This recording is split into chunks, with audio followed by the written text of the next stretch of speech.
Salut à tous, on se retrouve pour l'épisode 2167 du Zap Image. On commence aujourd'hui en ce samedi 18 février avec des anniversaires. Tout d'abord, c'est celui de l'ancien joueur de l'équipe de France, Claude Makélélé. Il fête aujourd'hui ses 50 ans. Bon anniversaire à lui. Il y a également Gary Neville, l'ancien joueur de Manchester United. Également, c'est son anniversaire aujourd'hui, 48 ans.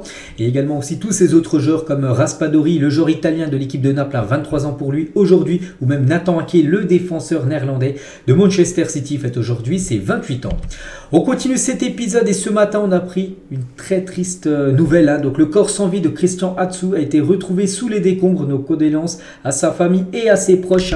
Donc selon les médias turcs, un ancien joueur de Chelsea ou même de Newcastle âgé de 31 ans était sous les décombres de sa résidence.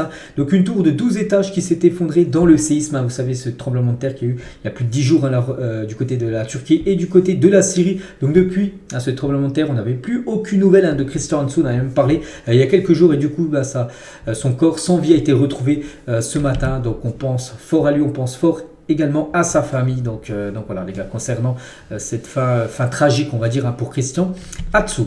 Et toujours sur ce tremblement de terre, on peut voir que c'est officiel. La FIFA a annoncé ce vendredi, donc hier, qu'elle va faire un don d'1 million de dollars aux victimes du séisme en Turquie et en Syrie. Donc voilà le beau geste de la FIFA. On continue cet épisode et on revient sur les résultats de la soirée d'hier. On commence tout d'abor avec l'AG Auxerre qui jouait contre l'équipe de Lyon. C'était un match de Ligue 1 et c'est l'AG Auxerre qui s'est imposé 2-1 dans cette rencontre. Pourtant, Lyon menait 1-0 jusqu'à la mi-temps et en l'espace de 3 minutes, 50e et 53e minute, Lyon a pris 2 buts et après le score n'a plus bougé. Belle victoire de l'AG Auxerre, une victoire importante pour l'optique du maintien. Dommage pour Lyon les gars qui avait enchaîné une bonne série de 4, je crois que c'était 4 victoires d'affilée et du coup c'est, on peut le dire, la rechute pour Lyon. Mais tout d'abord, voilà un petit coup d'œil au stats de la partie. Bon, il n'y a pas eu énormément de tirs, 8 pour l'AG Auxerre, 6 pour l'équipe de Lyon et c'est l'AG Auxerre qui a été plus efficace. Et la une du journal L'équipe aujourd'hui, en ce samedi 18 février, la rechute pour cette équipe de l'Olympique Lyonnais après 4 matchs sans défaite. Non, c'était pas 4 matchs en victoire, c'était 4 matchs sans défaite pour l'équipe de Lyon. Lyon repère, rechute et trébuche du côté de l'AG Auxerre. Ça, c'est pas une bonne nouvelle pour l'équipe de Lyon qui vise une place pour jouer une Coupe d'Europe la saison prochaine. Bon, la Ligue des Champions, ça va être compliqué. Et pourquoi pas l'Europa League ou l'Europa Conference League avec une défaite. Voilà, ils prennent pas de points et alors que les autres matchs vont se jouer dans ce week-end. Donc voilà, contre-performance pour l'Olympique Lyonnais. Et Lyon compte déjà 9 défaites après 24 matchs de Ligue 1, égalant le pire total de son histoire à ce stade du championnat. C'est incroyable, ils sont déjà 9 défaites après 24 journées. Donc voilà, c'est quasiment une saison, c'est une saison, on peut dire, catastrophique pour cette équipe de Lyon. Toujours avec l'Olympique Lyonnais à couler en 90 secondes face à Auxerre qui n'avait plus gagné depuis octobre dernier. Donc à la 50e et 43 secondes, il y avait toujours un 0 pour Lyon. Et à la 53e et 37 secondes, il y avait 2-1 pour l'AG Auxerre. On peut dire un comeback express des Bourguignons contre cette équipe de Lyon. Et Lovren à la fin du match sur Prime Video suite à la défaite de Lyon face à l'AG Auxerre. Donc la nouvelle recrue, parce qu'il a été transféré, souvenez-vous, lors du dernier mercato hivernal. Il a dit: je voulais dire désolé pour tous les supporters.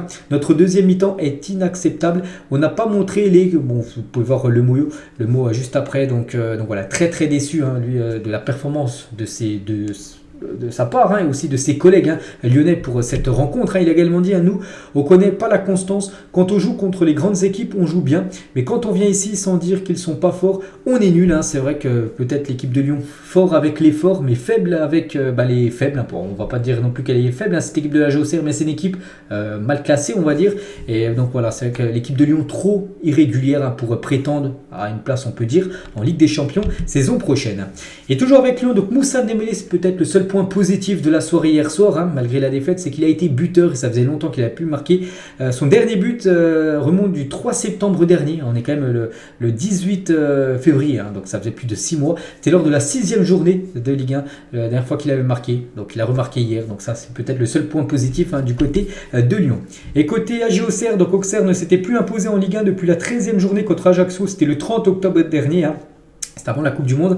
Quel exploit réalisé par les hommes de Christophe Pélissier. Donc c'était hier soir avec cette, pas non plus une remontada, mais un comeback on peut dire de l'AG Auxerre en l'espace de quelques secondes. Et toujours avec l'AGA obtenu 7 pénaltys, donc 5 transformés cette saison en championnat. Ils avaient loupé leurs 2 premiers pénaltys qu'ils avaient obtenus cette saison en Ligue 1 et après les 5 autres ont été marqués par cette équipe de l'AG Auxerre. Et du coup le classement, donc l'AG Auxerre reste toujours à la 19e position, mais c'est très serré. Bon, 10 pour Angers, ça sent mal qui reste en Ligue 1 la saison prochaine. ça va être la Ligue 2, surtout qu'il y a 4 descentes. Donc Auxerre 18, Ajaccio 18, Strasbourg 18 et 3 19 pour montrer voilà, que c'est très très serré en bas du classement.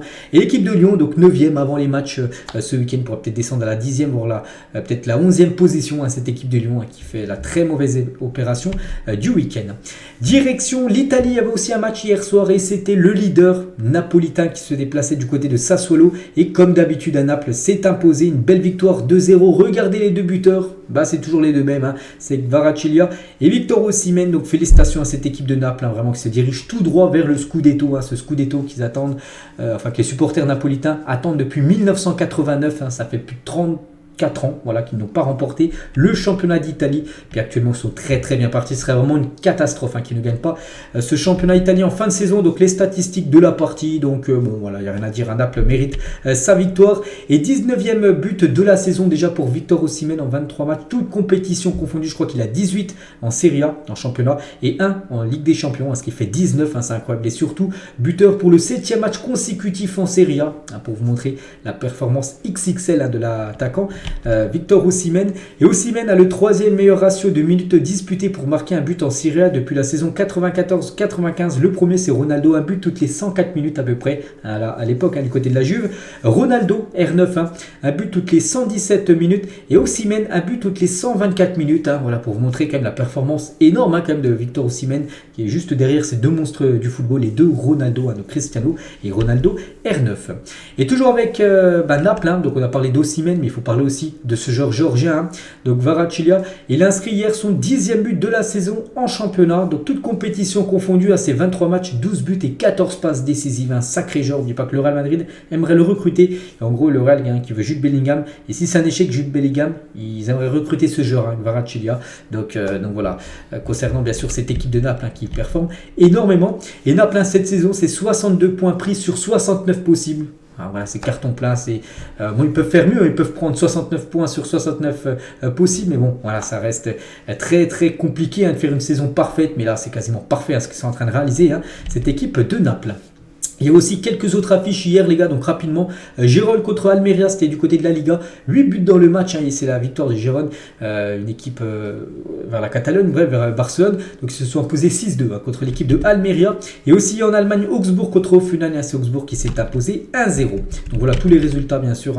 C'était la journée d'hier. Concernant aujourd'hui tous les matchs, on en reparlera bien sûr demain midi.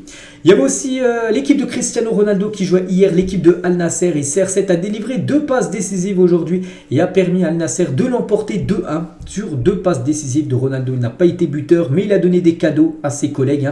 Donc ses stats depuis qu'il a rejoint l'équipe de Al Nasser, donc c'est 4 matchs, 5 buts et 2 passes décisives. C'est des très très bonnes stats quand même. C'est 7 buts, il est décisif sur 7 buts en 4 matchs. Ronaldo, donc impliqué sur un but toutes les 50 minutes à peu près. Des débuts réussis pour Cristiano Ronaldo du côté de la Ligue saoudienne. On va parler du Paris Saint-Germain. Donc là, on est samedi, demain, dimanche. Attention à l'horaire, c'est demain à 13h. Voilà, c'est plutôt inédit comme horaire. Donc ça sera le PSG qui reçoit l'équipe de Lille à 13h, tout début d'après-midi. Et voici le groupe du PSG pour la réception du LOSC demain à 13h. À noter que Marquinhos et Hakimi, les deux sont forfaits. Voilà, ils ne sont pas là. On peut voir qu'ils leurs noms ne sont pas inscrits. Sinon, tous les autres sont là. Il y a bien sûr Mbappé qui est bien présent, Kimpembe, Ramos, Verratti, Neymar ou même Léo Messi. Voilà, tous les autres joueurs cadres du Paris Saint-Germain sont présents, sauf ces deux-là, Achraf Hakimi et Marquinhos, ils sont bien forfaits. Toujours avec Achraf Hakimi qui est forfait demain, mais peut-être sera dans les tribunes, peut-être il viendra voir bien sûr son équipe, mais lui ne jouera pas. Il a parlé de son grand copain, Kylian Mbappé. Donc Mbappé maintenant, c'est mon meilleur ami, on part en vacances ensemble, il vient à la maison, parce qu'il est interviewé par Prime Video par rapport à sa relation spéciale, bien sûr avec Kylian, donc voilà ce qu'il a pu dire sur Kylian Mbappé, et aussi son grand rêve, il a dit gagner la Ligue des Champions avec le PSG et remporter un trophée avec le Maroc. C'est mon plus grand rêve, j'en ai besoin. Voilà, donc que ce soit en club ou en sélection, il veut tout rafler, le joueur Achraf Hakimi. On va parler de Christophe Galtier en conférence de presse. Il a dit, vous croyez que j'étais satisfait contre le Bayern, vous savez, ce match, ce non-match on peut dire plutôt, du PSG, c'était mardi soir contre le Bayern. Il a dit, si vous pensez que j'ai aimé voir mon équipe jouer contre le Bayern pendant 60 minutes, c'est que vous me manquez de respect. Il a également dit, pour faire des choix, il faut avoir le choix. J'accepte toutes les critiques, mais il faut avoir le choix. Quand 48 heures avant le match, Fabien Ruiz ressent une gêne, ça me réduit le choix. Quand je démarre avec Hakimi incertain, c'est limite encore plus le choix. Voilà ce qu'il a pu dire par rapport à toutes les incertitudes qu'il a pu avoir avant le coup d'envoi contre l'équipe du Bayern Munich. Hein. Et c'est vrai que vous savez qu'il est sur la sellette quand même, Christophe Galtier, qui avant le match demain, sur 3 défaites d'affilée, hein, c'était Marseille en Coupe de France, contre Monaco en championnat et contre le Bayern il y a quelques jours. Donc si demain, je sais pas, j'espère pas pour Paris, mais s'imagine demain les gars, il y a encore défaite, ou même un nul, hein, il pourrait peut-être se faire virer. Hein, parce que vous savez qu'au PSG, hein, même dans n'importe quel grand club, quand les résultats ne sont pas là, le premier à sauter, c'est le coach. C'est pour ça qu'il est vraiment sur la fil du rasoir, on peut dire. Hein. Et on parle peut-être de ce coach qui pourrait peut-être remplacer Christophe Galtier. De contact pris entre Luis Campos et José Mourinho. Le spécial one est le plan B du directeur sportif portugais si Christophe Galtier venait à sauter. Hein, on ne sait pas demain ce qui va se passer. Hein. Donc cependant, l'émir veut toujours croire en l'arrivée de Zinedine Zidane. Bon, il y a toujours Zidane, hein, qui est bien sûr dans la tête des propriétaires du PSG. Bon, on sait que c'est compliqué, hein, Zizou, on en reparlera tout à l'heure de Zidane. Mais un plan B, ça pourrait être peut-être José Mourinho. Après, il faut oublier que Mourinho est en poste, hein, c'est l'entraîneur de l'AS Roma, mais vous savez qu'avec le PSG, tout peut arriver. Donc voilà, hein, concernant peut-être le futur coach du PSG, pourquoi pas José Mourinho. Toujours avec Paris, donc les cadres du PSG sont mécontents du mercato estival, hein, donc l'été dernier. Donc pour beaucoup, l'effectif s'est affaibli avec les arrivées de Vitinha, Hugo Ekitike et Carlos Soler. Hein. C'est vrai que les trois, Vitinha au début de son arrivée en août dernier c'était plutôt pas mal, mais là depuis quelques matchs c'est le néant total. Hugo Ekitike pour moi il n'a pas le niveau pour jouer au PSG. Carlos Soler, ce qu'il montrait à l'époque du côté de Valence, qui était un joueur très important, mais maintenant avec une énorme concurrence, c'est l'ombre de lui-même. C'est vrai que ça n'a pas été un grand mercato du PSG l'été dernier. C'est peut-être vrai que l'effectif s'est affaibli avec ses arrivées. Donc c'est même le plus faible depuis que je suis au club, confie un membre de l'encadrement. C'est vrai que le mercato estival 2022 c'est peut-être le plus gros flop de l'ère, on va dire QSI du côté du PSG. Concernant Neymar les gars, donc un joueur qu'on parle beaucoup bien sûr du côté du PSG, et le PSG veut se séparer de Neymar, c'est qu'on en parle, j'en ai déjà parlé il y a à peu près une semaine, puis vraiment ça se confirme, c'est Santi JFM qui dit ça, un journaliste de Foot Mercato, qui dit que le PSG aimerait se séparer du joueur brésilien. N'oubliez pas que Neymar est en fin de contrat en 2027, voilà, il avait signé 2017, il avait signé 5 ans, donc jusqu'en 2022, et du coup son contrat avait été reprolongé automatiquement de 5 années de plus, donc en gros jusqu'en 2027, ça ferait 10 ans si jusqu'en 2027, bref, mais le PSG aimerait le vendre dès ce mercato, donc son entourage est au courant, il a déjà rencontré les dirigeants de Chelsea les gars, c'est Chelsea qui pourrait peut-être passer à l'action pour un éventuel transfert en première ligue, donc voilà la situation actuellement du joueur Neymar. Et toujours avec Neymar après le match face à Monaco, c'était samedi dernier, Neymar n'a pas supporté le coup de gueule de Luis Campos après avoir eu le sentiment d'avoir été envoyé au casse-pipe au sein d'une équipe remodelée et pas au niveau d'un tel rendez-vous. Souvenez-vous, la semaine dernière, il avait été titulaire, parce que Mbappé n'était pas là et Messi n'était pas là, il avait été titulaire en attaque avec Soler et Hugo Ekitike, ça avait floppé totalement l'équipe du PSG, et en gros il n'avait pas du tout accepté d'être envoyé au casse-pipe en gros, d'avoir été titulaire dans cette équipe remodelée, d'après ce qui se dit aussi sur le cas Neymar. Et toujours avec Neymar et Lionel Messi vous salue, c'était aujourd'hui à l'entraînement du PSG, avant bien sûr cette rencontre demain en tout début d'après-midi. Concernant Léo Messi, son papa, donc le père de Léo, Jorge Messi, il a dit je ne pense pas que Léo rejouera pour le FC Barcelone. Les conditions ne sont pas réunies. Nous n'avons pas parlé à Laporta et il n'y a pas d'offre. Voilà, concernant le futur de Léo Messi, pour l'instant, on ne sait toujours pas ce qu'il va faire. Est-ce qu'il va rester au PSG? Est-ce qu'il va quitter le club? N'oubliez pas qu'il est en fin de contrat en fin de saison. Et pour son père, en tout cas, il n'ira pas. Enfin, certainement, il n'ira pas. Il ne retournera pas du côté du FC Barcelone. Donc voilà, concernant le futur de Léo Messi. Et Angel Di Maria, ancien joueur du PSG, maintenant joueur de la Juventus, sur la situation du PSG, il a dit il y a une grande complication, c'est qu'ils ont donné ce pouvoir à Mbappé en ayant à ses côtés le meilleur de l'histoire, en parlant de Messi, donc c'est un peu difficile de composer avec ça. Donc voilà ce que pense Angel Di Maria par rapport à l'état actuellement, ou même la situation du Paris Saint-Germain. Et Michael Madar, ancien joueur du PSG, par rapport à Mbappé, il a dit si Mbappé a remarqué que tout le monde ne mettait pas les bons ingrédients pour être au top, pourquoi il ne le dit pas en interne sans passer par médias interposés? Ils n'ont pas besoin qu'un mec de 24 ans leur donne des leçons. Voilà, parce qu'à la fin du match contre l'équipe du Bayern, il y avait une interview de Mbappé, il avait dit il faut que tout le monde mange bien, il faut que tout le monde dorme bien avant ce match retour pour qu'on soit prêt. Et voilà, en gros, si Mbappé a remarqué que tout le monde ne mettait pas les bons ingrédients, pourquoi il ne le dit pas directement dans le vestiaire, alors qu'il l'a dit seulement à un média, hein, je pense que vous avez compris, donc voilà ce que pense à Mikel Madar, hein, sur Kylian Mbappé, toujours tiens avec la famille Mbappé, donc Ethan et Kylian Mbappé, donc 2015, à l'époque, hein, c'était en bas à gauche, hein, une photo du grand frère et du petit frère, et maintenant le petit frère et le grand frère ensemble à l'entraînement, tiens, bah, c'était aujourd'hui, hein, du côté du camp des loges, bien sûr les deux Mbappé.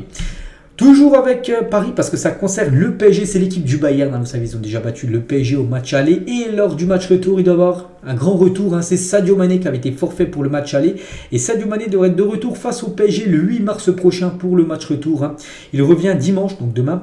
En théorie, il peut rejouer après une semaine d'entraînement collectif, annonce Julian Nagelsmann, donc voilà, si dans une semaine, il peut déjà reprendre la compétition, donc il sera bien sûr présent pour le match retour, hein. Sadio Mané, ça c'est un gros coup dur, hein, pour le PSG bien sûr, hein, parce que j'ai que le Bayern avait été impressionnant là il y a quelques jours, même si ça n'a pas été non plus un grand Bayern, mais bon, ils ont été tellement supérieurs au PSG sans Mané. Avec Mané, hein, ce sera bien sûr beaucoup plus compliqué pour le PSG, hein, de se qualifier pour la suite de cette compétition.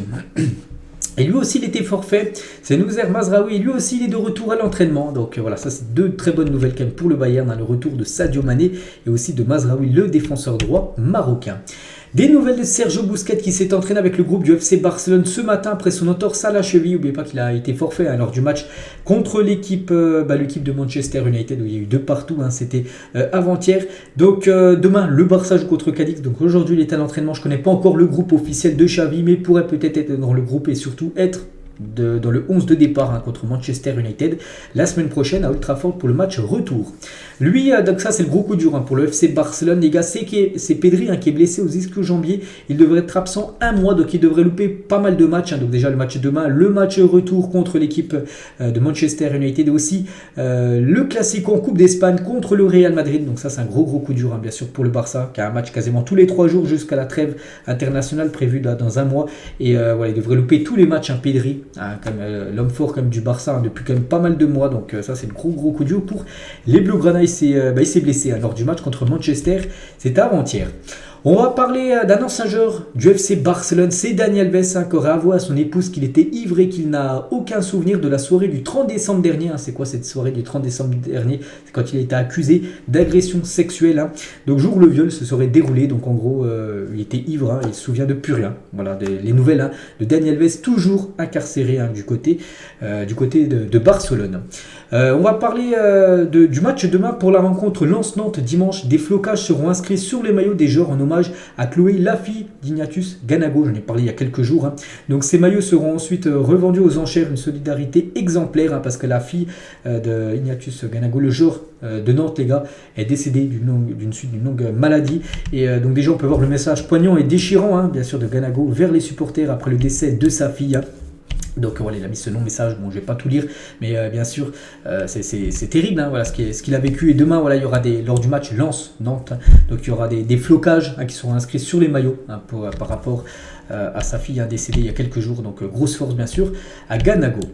Un journaliste, les gars, il était au centre d'entraînement du FC Barcelone. Il a posé quelques questions, par exemple à Jordi Alba. Pensez-vous que le débat du GOAT est clos, hein, on pense GOAT, donc Messi ou Ronaldo. Donc Alba, il a dit ce débat aurait dû se terminer il y a longtemps. Voilà, donc pour lui, bien sûr, hein, et pour lui, c'est Messi, hein, qui est au-dessus de Cristiano Ronaldo pour Jordi Alba. Et aussi ce journaliste, il lui a dit donc une équipe pour laquelle je ne pourrais pas jouer. Rafinha, il a dit le Real Madrid. N'oublie pas qu'il joue au FC Barcelone, le joueur Rafinha. Tiens, on va parler, vu qu'on parlait du Real, on va parler du match ce soir, hein. Le Real Madrid joue, hein, et souffrant de la grippe, Aurélien Tchouaméni ne sera pas du déplacement du Real Madrid au Osasuna ce soir. Il est forfait, Aurélien Tchouaméni, donc voilà, coup dur quand même, hein, pour le Real Madrid. Et lui, et aussi un autre Français, c'est Karim Benzema, qui n'est également pas dans le groupe, hein, du Real, qui affrontera Osasuna ce soir, hein, c'est officiel, il ne sera pas là, Benzema. Donc il est préservé pour le choc face à Liverpool en Ligue des Champions. Mais pas que le Real se déplace du côté de Anfield, hein, du côté de Liverpool, ce sera mardi soir. Et pour prendre aucun risque, hein, Ancelotti a préféré ménager, on va dire, Karim Benzema, même s'il n'est pas blessé, il est pas malade, juste qu'il préfère pas le faire jouer, qu'il soit disponible à 100% pour le match à Liverpool, hein. N'oubliez pas que Liverpool-Real, hein, c'est comme la dernière affiche de la finale de la Ligue des Champions, et ça sera mardi, hein, pour ce 8e de finale aller.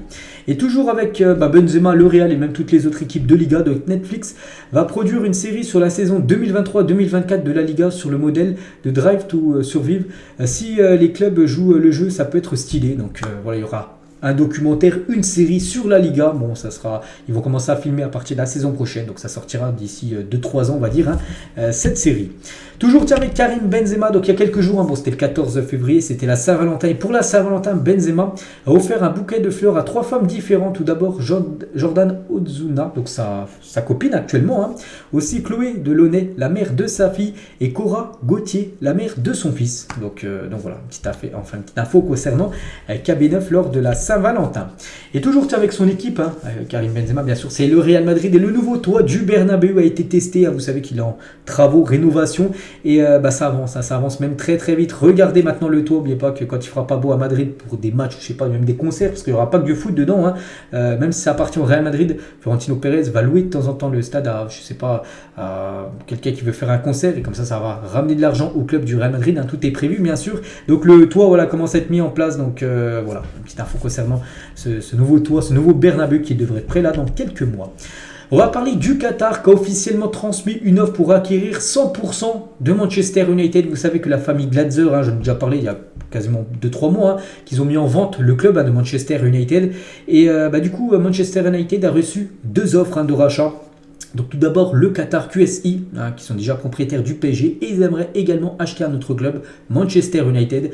Donc le plan est d'investir dans le club, le centre d'entraînement ou encore le stade. On peut voir le communiqué officiel du Qatar qui veulent tout simplement racheter Manchester United, donc à eux. Et il y a aussi Jim Ratcliffe qui a fait aussi une offre de rachat de Manchester United de 4,5 milliards d'euros. En gros c'est quasiment la même offre, là c'est pas marqué l'offre, mais voilà c'est quasiment la même offre pour Jim Ratcliffe qui est le propriétaire. Ineos et aussi de Nice. Il aimerait également aussi acheter Manchester United, donc voilà. Après maintenant la famille Glazer devra trancher, soit lui ou soit le Qatar deviendra le nouveau propriétaire de cette équipe des Red Devils. Aujourd'hui, on est le 18 février, si on revient en 1882, c'est même pas 1982, le 18 février 1882, la sélection irlandaise jouait son premier match officiel de son histoire. C'était face aux voisins de l'Angleterre. Bon, c'était une grosse défaite pour les Irlandais. Ils avaient perdu 13-0 contre la sélection anglaise. On va parler du Barça qui aurait versé plus de 6 millions d'euros entre 2001 et 2018 au numéro 2 de l'arbitre espagnol. Donc ce dernier a ensuite menacé le Barça de révéler le scandale lorsque le club a arrêté les paiements. Donc le numéro 2 de l'arbitrage espagnol, c'était Negreira, était payé pour conseiller le club sur des questions arbitrales. En gros, voilà, le Barça aurait payé le numéro 2 de l'arbitrage espagnol à l'époque. Ça veut dire qu'en gros, ils auraient bénéficié tout simplement de décisions favorables pour le Barça lors des années précédentes. Donc, petite info concernant le Barça, et ça venait de vraiment vrai, tout ça, bien sûr, tout ça est officiel, bien sûr, le Barça pourrait être bien évidemment sanctionné. Toujours avec le Barça, et c'est officiel, ça aussi. Donc après son transfert manqué pour 18 secondes le 31 janvier dernier, Julián Araujo a finalement rejoint le Barça. Donc il va rejoindre le Barça Athletic, l'équipe réserve. Donc le joueur de 21 ans a signé un contrat jusqu'en 2026 et évoluera pour le moment avec la réserve. Et peut-être, on le verra, pourquoi pas, s'il est performant avec l'équipe B, jouer avec l'équipe première. Donc voilà, une info officielle, une arrivée officielle du côté du FC Barcelone.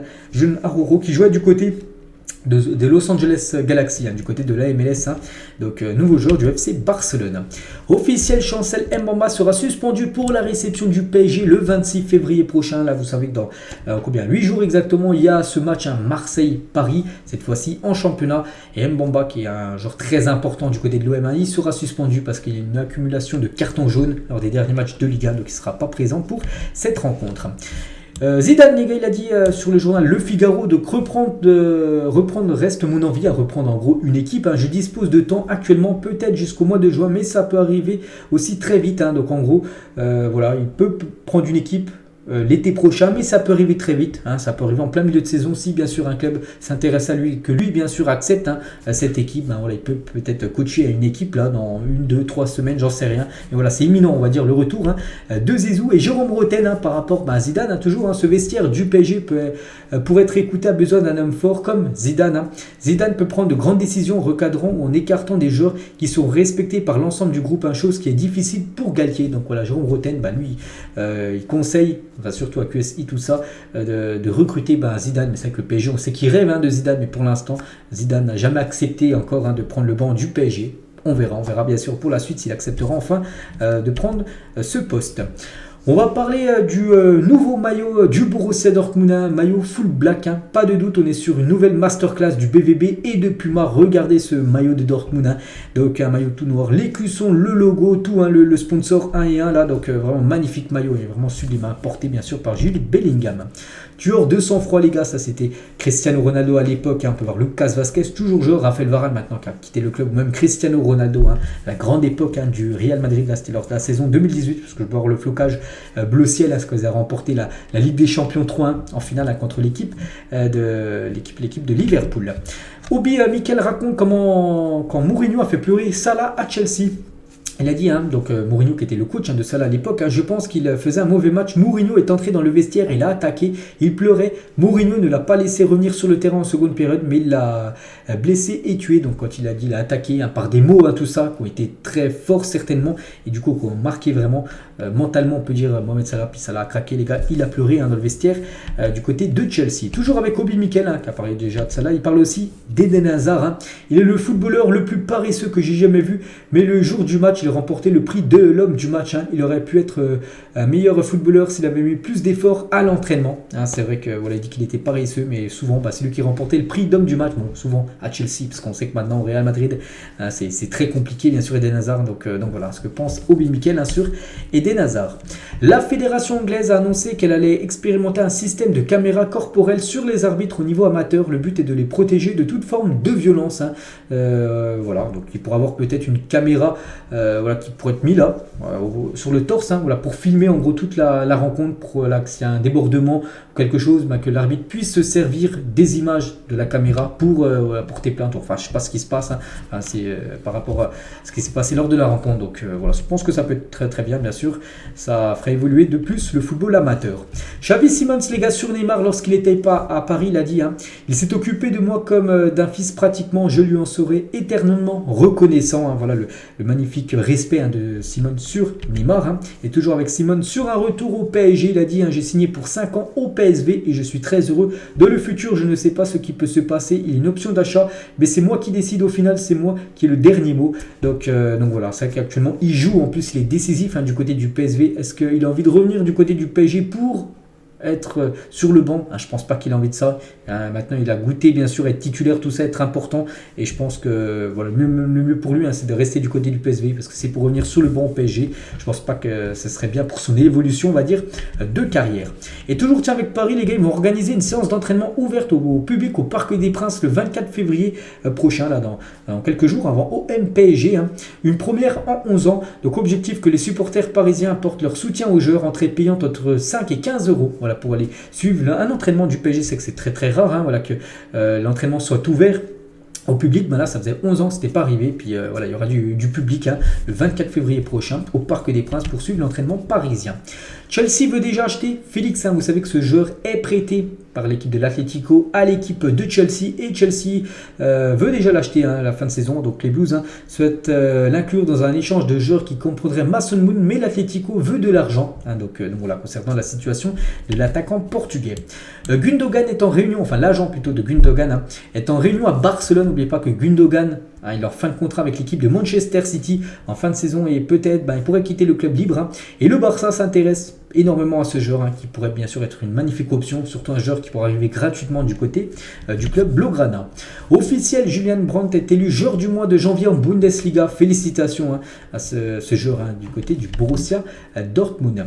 Regardez le classement UEFA des Nations après cette semaine européenne avec les matchs de Ligue des Champions, d'Europa League aussi, d'Europa Conference League, hein. Et du coup le classement UEFA a été mis à jour, hein. Donc la France toujours en 5e position, toujours derrière l'Italie, l'Allemagne, l'Espagne, toujours l'Angleterre en première position. Donc 59 997 points exactement pour la France, et les Pays-Bas 56 900 points. Donc il y a toujours quand même un bel écart quand même entre la France et les Pays-Bas. Il faut conserver, hein, cette 5e place, hein.